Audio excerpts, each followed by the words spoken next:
Bonjour à tous, j'espère que vous allez bien. Je suis vraiment ravie de vous retrouver aujourd'hui pour une nouvelle vidéo sur la chaîne qui va être un update lecture. Je suis super contente de pouvoir vous le tourner et surtout de pouvoir vous le tourner en avance. J'ai l'impression que je vous dis ça toutes les semaines avec les vidéos que je vous ai tournées en avance du coup. Mais là, j'ai encore l'opportunité, 15 jours plus tard, de encore tourner une vidéo en avance. Voilà, on va voir le bon côté des choses, c'est l'avantage et c'est pas plus mal parce que c'est deux lectures que du coup j'ai faites il y a un petit moment déjà, enfin un petit moment, on s'entend mais ça fait plus de 10 jours et c'est vrai que comme je les ai plutôt lus assez rapidement, j'ai pas envie d'oublier trop de choses et du coup je préfère vous les présenter tout de suite même si vous verrez cette vidéo que bien plus tard. Bref, on ne perd pas de temps et on commence tout de suite. Première lecture dont j'aimerais bien vous parler, c'est un one-shot. Je suis trop contente d'avoir lu un one-shot qui, pour le coup, était très rapide parce que très court et petite frénésie de lecture. Je l'ai lu sur le week-end de Pâques, il me semble, sur 2 jours. Vraiment, ça a été très rapide. C'est Entre nous la rivière d'Alexiane de Lys. J'avais beaucoup aimé Alexiane de Lys avec sa saga de sang, d'écume et de glace. Et du coup, voilà, j'avais envie de découvrir Entre nous la rivière, surtout que le résumé me faisait très envie. Au niveau du résumé, on suit Naya qui est une... au début du récit, c'est une petite fille qui a une dizaine d'années, qui vit dans un village très solitaire, très excentré, vraiment avec des coutumes bien particuliers et qui est laissée un petit peu de côté par rapport au royaume. Et elle va sauver un garçon de la noyade en fait, qui vient du royaume pour le coup. Sauf que dans ce peuple-là, dans son village, les hommes régissent le village et les femmes ne sont là que pour produire des enfants, s'occuper de la maison, de l'homme, tout ça, doivent être soumises plus, et il faut pas qu'il y ait un mot de travers, faut pas qu'il y ait un geste de travers, faut pas qu'il y ait une attitude, sinon elles se font battre, enfin vraiment c'est très dur. Elle va d'ailleurs énormément souffrir d'avoir sauvé ce garçon parce qu'elle va le faire avec une technique entre guillemets qui est vraiment mal vue par son peuple. Et le fait d'avoir sauvé un jeune garçon, ça ne rentre pas en fait en ligne de compte, donc elle va se faire vraiment massacrer par son père à ce moment-là. Et 10 ans plus tard, ou 8 ans plus tard, je ne sais plus, il va y avoir un chevalier du royaume qui va venir dans ce village et qui va dire qu'en fait ils font partie du royaume, que ça fait des années qu'ils n'ont pas payé de taxes et que là c'est le moment de passer à la caisse, sauf que le village n'est pas en mesure de payer. Donc le chevalier va choisir de trouver un arrangement avec eux en leur disant ok vous ne payez pas mais en échange vous nous donnez une femme parce qu'il me faut une épouse en fait tout simplement. Et du coup il va désigner Naya qui va s'empresser d'aller le retrouver parce qu'elle reconnaît justement ce jeune garçon qu'elle a sauvé quelques années avant. Et c'est surtout qu'elle va épouser contre sa volonté un homme qu'elle n'aime pas et qu'elle ne sent pas du tout, à juste titre. Et elle veut s'enfuir en fait de son village, de ce mariage forcé. Et elle se dit que quitte à aller dans un mariage forcé dans son village où elle sera maltraitée, autant qu'elle aille là-bas et qu'elle découvre des choses parce qu'elle est très curieuse, elle aime apprendre, tout ça. Globalement, c'est ça le pitch. J'ai l'impression que je vous ai fait un très grand pitch, mais c'est vraiment ça. Ça me faisait très envie, et ben j'ai pas été déçue une seule seconde. L'auteur, au tout début de son roman, elle fait une note où elle explique que elle avait vraiment envie de raconter cette histoire, cette romance entre les deux personnages, et elle l'a inscrit dans un univers de fantasy, mais c'est vraiment un univers qui est très peu travaillé. Autant je vous disais pour la trilogie de La couleur du mensonge que je trouvais l'univers de fantasy pas assez travaillé, trop superficiel.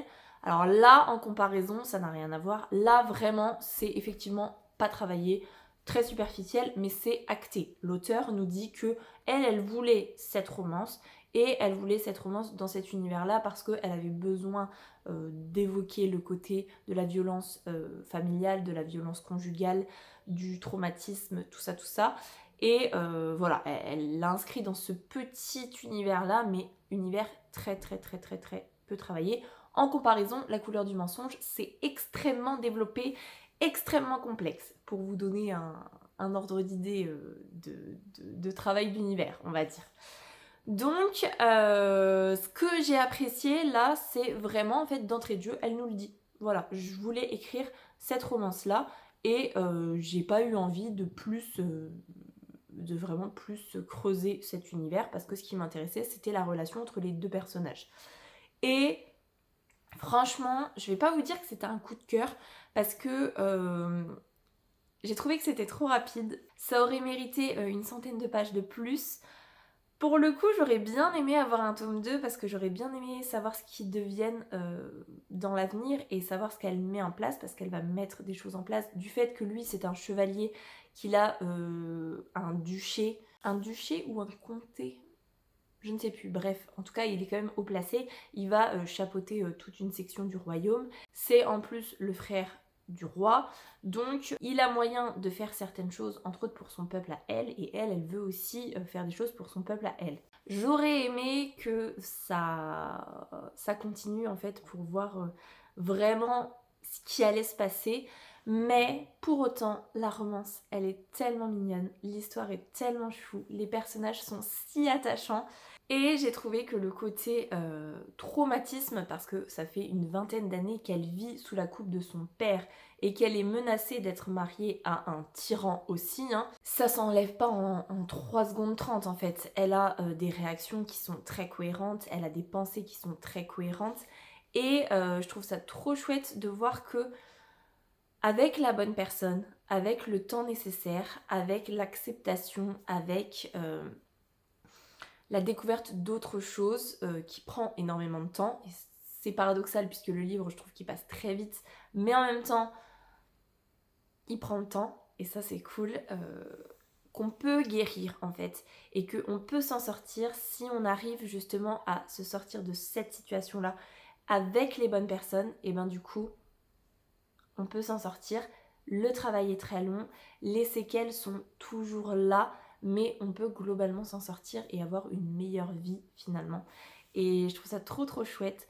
Les deux personnages principaux sont trop mimi, que ce soit l'un ou l'autre, avec des caractères bien différents, mais vraiment trop mimi. Elle, je la trouve super intéressante parce qu'elle a beaucoup de curiosité, elle a beaucoup de compétences en fait qu'elle développe. Elle se minimise beaucoup. Non, c'est pas le terme que je veux. C'est pas elle se minimise, elle se... J'ai envie de dire décrédibilise, mais c'est pas ça non plus le terme que je veux utiliser. Elle a très peu confiance en elle en fait, elle est toujours en train de se dévaloriser, c'est ça que je voulais dire, alors qu'en fait elle a énormément de connaissances dans plein de choses différentes, et elle est toujours en recherche de nouvelles connaissances, et c'est super agréable. Il y a le petit côté aussi caserne de soldats qui me plaît toujours. On va avoir quelques personnages, quelques soldats en fait qui sont sous les ordres de ce chevalier là, qui sont très chouettes aussi à suivre. Et voilà, j'ai vraiment beaucoup apprécié cette lecture. Je vous la conseille chaudement. Je vais pas vous dire que voilà, c'était un coup de cœur, mais c'était une excellente lecture. Ça se lit tout seul. Le côté one shot est quand même très cool, même si j'avoue que j'aurais bien aimé un petit tome 2, ça m'aurait pas dérangé, ou alors une centaine de pages de plus. Peut-être que ça aurait pu totalement le faire, mais voilà. Donc voilà, je crois que j'ai fait le tour sur Entre nous la rivière. Je ne regrette pas une seule seconde d'avoir lu ce roman. Du coup, après avoir terminé ce roman, enfin cette romance, hein, clairement c'est de la romance, on peut pas vraiment dire que ce soit de la fantasy, j'avais envie de quelque chose de plus fantasy pour le coup. Et j'ai décidé de me lancer dans une autre lecture que j'avais prévue pour le Tarot Books Challenge au même titre que Entre nous la rivière, avec le tome 1 des pierres sacrées de Kate Golden. Donc c'est A Down of Onyx. Et de quelle édition, je ne sais pas puisque je l'ai lu sur ma liseuse. Bref, vous aurez la couverture ici de toute façon. J'avais pas du tout prévu de le lire celui-là, je l'ai mis dans ma pile à lire du Tarot Books Challenge, mais il avait rejoint ma pile à lire franchement très peu de temps avant. Je me suis vraiment laissée influencer, j'avais vraiment... Je sais pas pourquoi, je l'ai vu passer peut-être 1 ou 2 fois. Et puis la 3e, c'était la bonne. Donc voilà, je me suis laissée influencer, je l'ai lu et je ne regrette pas une seule seconde de l'avoir lu. Je ne vous cache pas que j'aimerais bien lire le tome 2 rapidement, mais normalement, si mes sources sont justes, il devrait sortir au mois d'août le tome 2, donc c'est dans pas si longtemps. Je croise les doigts en tout cas. Pour vous faire un résumé, on va suivre Arwen, qui est une jeune fille qui vit dans un village dans le royaume d'Ambre. En vlog, je sais que je me suis trompée. Je crois que je vous ai dit le royaume d'Opale, mais il me semble que c'est le royaume d'Ambre. Et ce royaume, il est assiégé, il est attaqué par le royaume d'Onyx, qui est dirigé par un roi qui est sanguinaire. On ne sait pas pourquoi, en fait, il attaque le royaume d'Ambre, qui est un des royaumes, en plus, les moins prospères et les moins utiles, on va dire, en termes de conquête. Bref, elle vit dans un village avec sa mère et sa sœur. Son frère est parti au combat, en fait. Et elle est guérisseuse. Elle travaille avec une guérisseuse. Elle apprend les connaissances d'une guérisseuse standard. Et en parallèle, elle a un don pour la guérison, justement. Elle va réussir à guérir les gens de certaines maladies, de certaines blessures qui sont mortelles en temps normal. Elle va réussir à, par exemple, faire se ressouder des os, des tissus, enfin bon bref. Elle est extrêmement puissante et un jour, il va y avoir une patrouille de la Légion d'Onyx qui va arriver dans son village et pour sauver sa famille, elle décide de se livrer à cette légion, de faire un échange. Du coup, elle va être emmenée dans la garnison du royaume d'Onyx et elle va se mettre au service en fait du roi pour essayer de soigner justement les soldats. Et voilà, globalement, c'est à peu près ça le pitch. J'ai trop adoré ma lecture, j'ai trop adhéré, j'avais trop envie de lire le tome 2, comme je vous disais. Franchement, c'était trop bien. Le personnage d'Arwen, il est topissime, vraiment topissime. En plus, j'adore le côté guérison. Franchement, ça, c'est trop bien. Et là, j'ai pas été déçue une seule seconde. En plus, elle est tellement forte, franchement.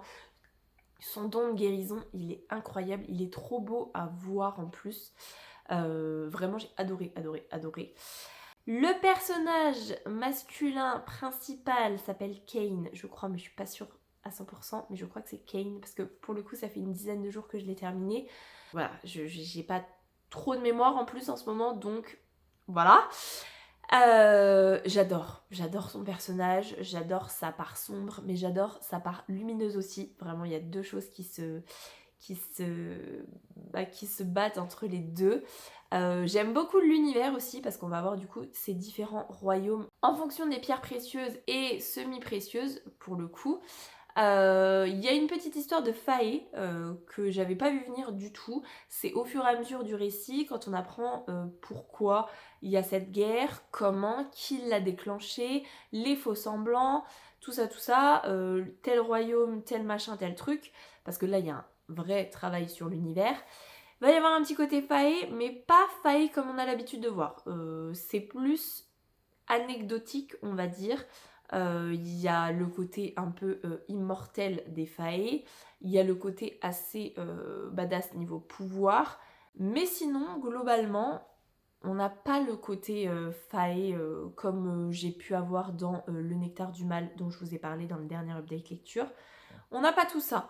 Donc, voilà. En tout cas, ça me gêne pas. Je pense que si vous n'aimez pas trop les fae, ça ne devrait pas vous gêner, parce que c'est vraiment très anecdotique. Et voilà, globalement, j'ai passé un excellent moment de lecture et je vous dis, j'ai très envie de lire le tome 2. Je pense, et c'est une mauvaise chose, que je lirai le tome 2 quand il sortira. Et le problème, c'est que s'il y a un tome 3, et j'imagine qu'il y aura un tome 3, en plus, il me semble que c'est une trilogie, donc il y aura forcément un tome 3. C'est pas une bonne stratégie parce que ça veut dire qu'entre le tome 2 et le tome 3, il va s'écouler un gros laps de temps. Donc, je sais pas trop si c'est une bonne idée. Je ferai très certainement une vidéo spoiler sur le tome 2 quand je l'aurai lu pour justement m'aider pour le tome 3 et potentiellement vous aider si vous êtes intéressé par cette saga. Bref. Du coup, voilà, franchement, trop bonne lecture. Univers vraiment bien travaillé, qui change un petit peu, le côté guérison, guérisseuse, tout ça, trop cool. Le côté créature aussi, parce qu'il y a un gros chapitre, il y a quelques chapitres, mais il y a un gros chapitre avec des créatures. Et il est trop bien ce chapitre-là parce qu'il est vachement sombre. On est plongé au cœur d'une forêt où il fait noir, où il y a des créatures, où il y a un combat, tout ça. Enfin, franchement, ce chapitre, il est trop bien, je trouve. J'ai adoré. Donc, voilà. Et niveau final en plus du livre, bah voilà, il donne très envie de lire le tome 2. Il y a quand même de la souffrance, il y a quand même des bonnes révélations. Je trouve ça très chouette la direction que prend le livre, enfin que prend la saga plutôt. Donc voilà, globalement je vous conseille chaudement ce premier tome des Pierres Sacrées. Je sais pas trop vous dire si c'est un coup de cœur ou pas. Je ne pense pas, c'est juste une excellente lecture, comme pour Entre nous la rivière en fait. Il n'y a pas un truc de dingue, mais c'est vrai que là, le fait de vous en reparler, il y a un truc qui se passe. Autant j'avais complètement oublié que je l'avais lu, il a fallu que je regarde c'était quoi les 2 livres que je devais vous présenter là. Parce que je suis trop dans ma lecture en cours, donc je me souvenais plus du tout les 2 livres que j'avais lus la semaine dernière. Mais pour le coup, quand j'ai revu la couverture, je me suis dit ah oui en fait c'était ça. Et c'était trop bien. Donc pas de coup de cœur, mais vraiment trop bien. Je vous le conseille chaudement. Du coup, voilà pour cette update lecture. J'espère qu'il vous aura plu. Si c'est le cas, n'hésitez pas à mettre un petit pouce dans les airs, à vous abonner à la chaîne et à venir discuter avec moi en commentaire. Ça me fera super plaisir. Pour les plus timides, un petit emoji tigre, ce sera très apprécié. En attendant, je vous souhaite une très belle semaine, de très belles lectures et je vous dis à la semaine prochaine. Salut!